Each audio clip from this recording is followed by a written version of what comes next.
Assalamualaikum warahmatullahi wabarakatuh. Berjumpa lagi bersama Ibu Rahman Fitria. Nah, sebelumnya di sini waktunya.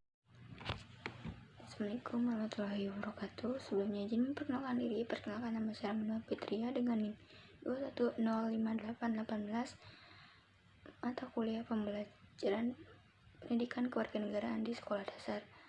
Yang terhormat pada dosen pengampu mata kuliah pembelajaran pendidikan kewarganegaraan di sekolah dasar, Ibu Jenita Caturyasari MPD.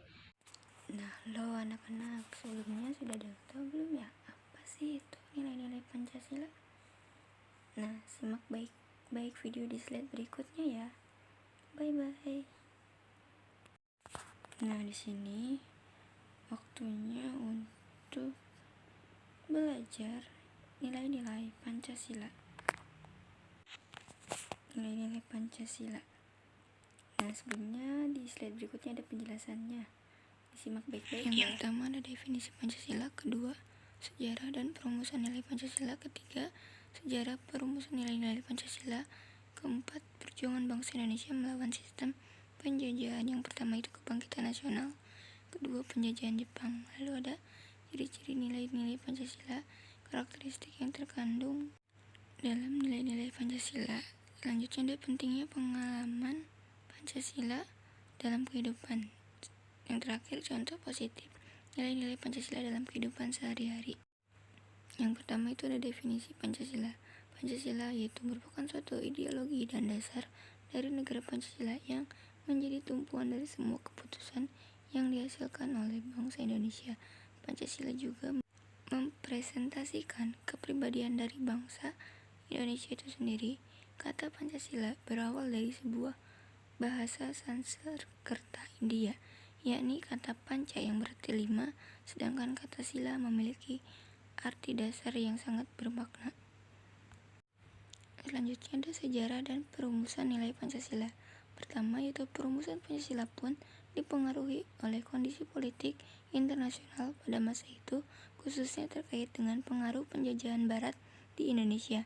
Kemunculan ideologi-ideologi komunisme dan kapitalisme di Eropa juga memberikan pengaruh pada perumusan Pancasila. Selanjutnya ada sejarah perumusan Pancasila. Ini dimulai pada awal tahun 1945 ketika Indonesia mulai mengalami gejolak politik akibat kekalahan Jepang dalam Perang Dunia Kedua. Pada saat itu Indonesia pun sudah merdeka secara de facto tetapi belum merdeka secara de jure dari penjajahan Belanda. Sebagai upaya menyongsong kemerdekaan, terbentuklah Badan Penyelidik Usaha Persiapan Kemerdekaan Indonesia, disebut BPUPKI. Pada tanggal 28 Mei 1945, BPUPKI bertugas untuk menyusun dasar negara dan konstitusi untuk Indonesia merdeka. BPUPKI kemudian membentuk Panitia 9 yang bertugas untuk menyusun naskah dasar negara Indonesia. Panitia 9 dipimpin oleh Supomo dan terdiri dari 9 anggota yang mewakili berbagai kelompok dari latar belakang. Sejarah perumusan nilai-nilai Pancasila, yaitu pada Pancasila terdiri nilai-nilai yang perlu diterapkan sebelum Pancasila dibuat atau pada masa sejarah awal. Pancasila merupakan dasar negara Indonesia yang dirancang pada tanggal 29 Mei hingga 1 Juni 1945. Sebagai dasar negara mempunyai peran penting dengan sila-sila yang ada di dalamnya. Selanjutnya ada setiap sila-sila pada Pancasila pun menjadi pandangan hidup bagi bangsa Indonesia. Lalu ada beberapa fungsi lain dari Pancasila. Yang pertama, Pancasila tidak hanya berperan sebagai dasar negara, tapi juga sebagai ideologi negara hingga menjadi sumber dari segala hukum yang berlaku. Yang kedua, setiap sila dari Pancasila menjadi dasar pembentukan semua hukum yang ada di Indonesia. Yang ketiga, bahkan Pancasila pun menjadi cita-cita serta tujuan dari bangsa Indonesia untuk memiliki negara yang berketuhanan, bersatu dan penuh keadilan. Yang keempat, bahwa pengamalan Pancasila ini sebenarnya sudah dilakukan cukup lama, bahkan sebelum Pancasila ini terbentuk. Jadi untuk dapat mencapai tujuan tersebut, setiap butir sila pada Pancasila harus diterapkan dengan baik. Selanjutnya ada perjuangan bangsa Indonesia melawan sistem penjajahan. Menurut Syarbaini, tahun 2010, persatuan adalah berbagai macam motif beragam yang menjadi satu kesatuan yang harmonis. Indonesia terdiri dari beragam budaya, namun hal tersebut tidak menjadi hal yang memecahkan bangsa, melainkan menjadi hal yang mendukung persatuan dan kesatuan serta rasa nasionalisme rakyat. Sejak awal masa penjajahan, Indonesia telah melakukan berbagai upaya untuk meraih kemerdekaan serta kedaerahan, namun perjuangan itu masih belum membuahkan hasil. Ketika Indonesia melakukan usaha secara nasional, maka terdapat hasil walaupun tidak instan. Selanjutnya ada perjuangan bangsa Indonesia melawan sistem penjajahan. Pertama, kebangkitan nasional. Kebangkitan nasionalnya yaitu dari gagasan Budi Utomo perihal nasionalisme Jawa jelas bersifat Jawa sentrisme, primordial dan bercorak partikularistik, namun sejalan dengan proses dinamika dan tukar gagasan di sepanjang dasawarsa tahun 20-an di abad ke-20, Budi Utomo pun akhirnya tiba pada penemuan ide nasionalisme Indonesia yang lebih konsensual, rasional, dan universal. Pada 20 Mei 2019, Indonesia kembali memperingati Hari Kebangkitan Nasional ketiga. Dalam momen peringatan itu, Presiden Joko Widodo pun berpesan, 111 tahun yang lalu, para pemuda bangsa ini menolak terus-menerus terlalap dalam keterbelakangan. Mereka bangkit memperkuat diri mereka didirikan Budi Utomo, Sarekat Dagang Islam, dan lain-lain. Khusus tertuju pada kaum muda, Presiden Joko Widodo menambahkan, kebangkitan diperingati kini dengan tekad baru, membentuk Indonesia yang maju, yang mahir dalam mengelola perbedaan, damai dan tanpa kekerasan. Selanjutnya ada perjuangan bangsa Indonesia melawan sistem penjajahan, yaitu yang kedua, penjajahan Jepang. Sejak 8 Maret 1912, tanpa melalui banyak perlawanan dengan Hindia Belanda, Jepang berhasil menduduki Indonesia.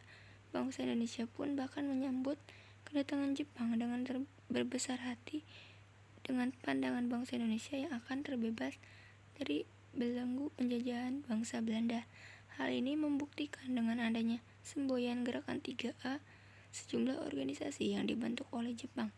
Isi dari Gerakan 3A yaitu gerakan propaganda yang terjadi pada masa penjajahan Jepang di Indonesia, yaitu ada pertama, Nippon Jepang Cahaya Asia, kedua, Nippon Jepang Pelindung Asia, yang ketiga, Nippon Jepang Pemimpin Asia. Lalu yang keempat ada Jepang menggunakan 3 semboyan tersebut dengan tujuan mendekati tokoh-tokoh nasional Indonesia. Pada saat itu Jepang gencar melakukan propaganda Perang Pasifik sebagai Perang Asia Timur Raya dan menginginkan pemuda Indonesia untuk membantunya secara sukarela. Terakhir, kenyataannya Jepang seperti dengan negara imperialis lain yang membutuhkan bahan-bahan mentah untuk memenuhi kebutuhan industrinya.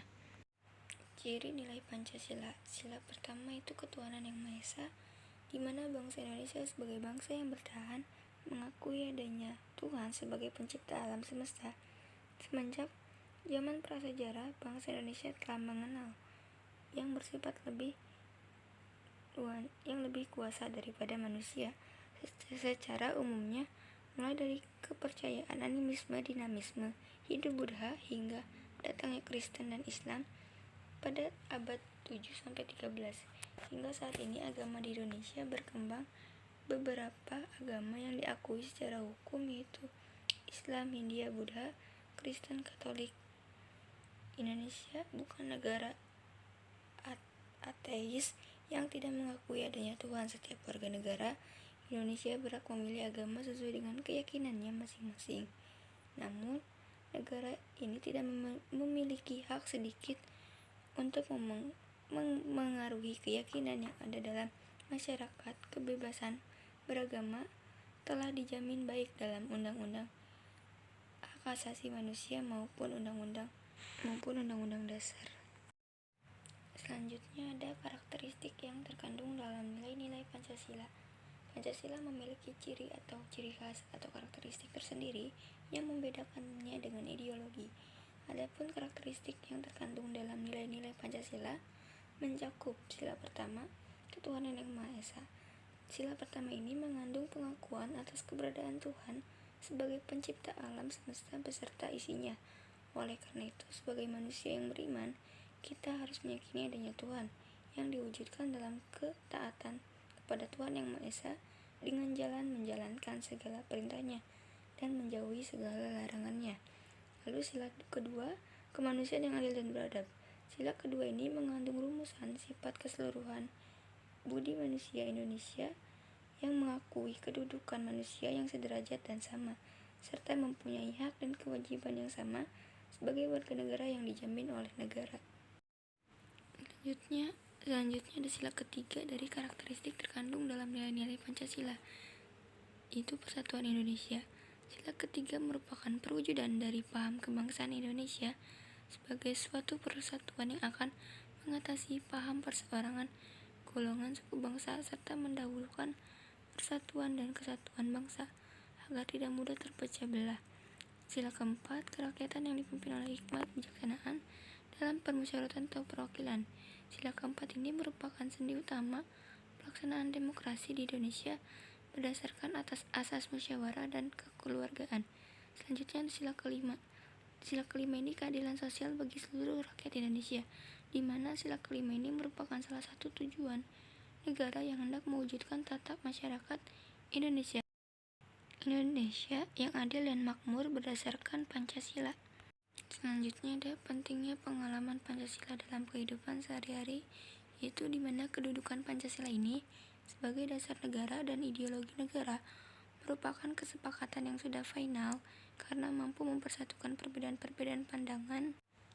Untuk itu, sudah seharusnya Pancasila dapat diterima oleh seluruh lapisan masyarakat di Indonesia tanpa memandang golongan, suku, dan agama. Pengamalan nilai-nilai Pancasila itu dapat ditunjukkan dengan menghargai, mempertahankan Pancasila. Selanjutnya ada contoh positif nilai-nilai Pancasila dalam kehidupan sehari-hari. Contoh sikap yang sesuai dengan sila pertama, yaitu sila pertama Pancasila yang berbunyi ketuhanan yang Maha Esa. Sila ini berhubungan dengan perilaku kita sebagai umat beragama pada Tuhannya. Contoh sikap yang mencerminkan pada sila pertama, yaitu percaya dan takwa pada Tuhan yang Maha Esa sesuai ajaran agama yang dianut masing-masing. Kedua, menjalankan perintah agama sesuai ajaran yang dianut masing-masing. Ketiga, saling menghormati antar umat beragama. Sila kedua Pancasila yang berbunyi kemanusiaan yang adil dan beradab. Sila ini berhubungan dengan perilaku kita sebagai manusia yang pada hakikatnya semuanya sama di dunia ini. Contoh sikapnya yang mencerminkan sila kedua yang pertama, tidak membeda-bedakan manusia berdasarkan suku, agama, ras, warna kulit, tingkat ekonomi maupun tingkat pendidikan. Yang kedua, menyadari bahwa kita diciptakan sama oleh Tuhan. Lalu ada selanjutnya sila ketiga, Pancasila berbunyi Persatuan Indonesia yang dimana sila ini berhubungan dengan perilaku kita sebagai warga negara Indonesia untuk bersatu membangun negeri ini. Contoh sikap yang mencerminkan sila ketiga, yang pertama, cinta pada tanah air dan bangsa. Yang kedua, menjaga nama baik bangsa dan negara. Lalu contoh sila keempat, sikap yang sesuai sila keempat Pancasila berbunyi kerakyatan yang dipimpin oleh hikmah kebijaksanaan dalam permusyawaratan perwakilan. Sila ini berhubungan dengan perilaku kita untuk selalu bermusyawarah dalam menyelesaikan masalah. Contoh sikap yang mencerminkan dari sila keempat, yang pertama yaitu selalu mengedepankan musyawarah untuk mencapai mufakat dalam menyelesaikan masalah. Kedua, tidak memaksakan kehendak pada orang lain. Selanjutnya ada sila kelima Pancasila yang berbunyi keadilan sosial bagi seluruh rakyat Indonesia. Sila ini berhubungan dengan perilaku kita dalam bersikap adil pada semua orang. Contoh sikap yang mencerminkan sila kelima ini, pertama, berusaha menolong orang lain sesuai kemampuan. Kedua, menghargai hasil karya orang lain. Tiga, tidak mengintimidasi orang dengan hak milik kita. Terakhir, menjunjung tinggi nilai kekeluargaan. Selanjutnya yang terakhir ini itu ada media pembelajaran yang telah saya buat, yaitu sebuah permainan monopoli dengan mata pelajaran pendidikan Pancasila kewarganegaraan di kelas rendah yang mengidentifikasi nilai-nilai Pancasila dalam kehidupan sehari-hari. Nah, di mana permainan monopoli ini yaitu dengan mengocok dadu, lalu yang dadu yang keluar yaitu yang telah memulai. Lalu di bawah monopoli ini ada berbagai lambang Garuda, yaitu ada bintang, rantai, pohon beringin, banteng, padi, dan kapas. Nah, dimana yang telah ditempel di monopoli ini yaitu yang sudah disediakan. Lalu nanti murid-murid bisa atau siswa bisa mengocok dadu. Kalau dadunya berhenti di bintang, berarti cari contohnya untuk mengidentifikasi nilai-nilai Pancasila dari yang lambang Garuda bintang, yaitu sila pertama, sila ketuhanan yang Maha Esa, dan seterusnya. Nah, di monopoli ini ada berbagai tempat, yaitu ada tantangan, kesempatan, dana umum. Nah, dimana salah satu kartu yang tersedia di monopoli ini yang sudah dibuat, nanti kalau salah satu dadu yang berhenti di antara dana umum atau tantangan ataupun kesempatan, lalu siswa tersebut bisa mengocoknya satu kali. Kalau mendapatkan kocokan 6, berarti itu siswa dapat mengocok ulang kembali, jadi dikasih kesempatan satu kali lagi, jadi mengocok 2 kali. Kalau si dadu berhenti di tantangan, berarti siswa bebas memilih mau ambil kesempatan atau mau menjawab pertanyaan. Nah, di bagian monopoli ini sudah disediakan pertanyaan, lalu siswa nanti bisa mengambil pertanyaan, nanti akan dijawab oleh siswa.